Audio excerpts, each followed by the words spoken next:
தேசிய முற்போக்கு திராவிட கழகத்தின் தலைவி பிரேமலதா விஜயகாந்த் அவர்கள் இயக்குனரின் இமயம் பாரதிராஜா அவர்களின் மகன் மனோஜ் பாரதி அவர்கள் 48 வயதில் மரணமடைந்தார். மாரடைப்பு காரணமாக. அவர் 2 பெண் குழந்தைகள் மற்றும் மனைவி கேரளத்தைச் சேர்ந்தவர்கள். இயக்குனர் பாரதிராஜா அவர்களின் மகன் மறைந்தது செய்தி கேட்டு பிரேமலதா விஜயகாந்த் அவர்கள் இன்றைய தினம் கேப்டன் விஜயகாந்த் அவர்களுடன் பல திரைப்படங்களில் இயக்கியிருக்கிறாருன்னு சொல்லலாம். பல பணிகள் நடந்திருக்குது. ஆனால் கேப்டன் விஜயகாந்த் அவர்களை வச்சு வீரமலைஞ்ச மண்ணு திரைப்படத்தை இயக்கியிருக்கிறாரு. பாரதிராஜா அவர் குடும்பத்திற்கு ஆறுதல் சொல்லும் உலகில் பிரேமலதா விஜயகாந்த் மற்றும் கட்சி நிர்வாகிகள் தொண்டர்களும் பாரதிராஜா அவர் இல்லத்தில் சென்று ஆறுதல் கூறினார். ஒரு இளம் வயதில் என்பதை விட அவர் அப்பாவோட பேரை காப்பாற்றலன்னு சொல்லி நிறைய பேர் குறை சொல்கிறாங்க. அவர் காப்பாற்றலாம் கிடையாதுங்க.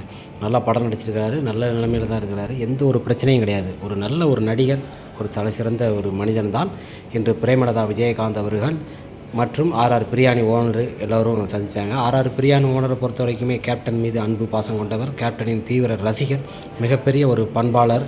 இருந்தாலும் இன்றைய தினத்தில் கேப்டன் விஜயகாந்த் அவரது மனைவி பாரதிராஜா அவர் வீட்டில் சென்று இன்று அஞ்சலி செலுத்தினார்.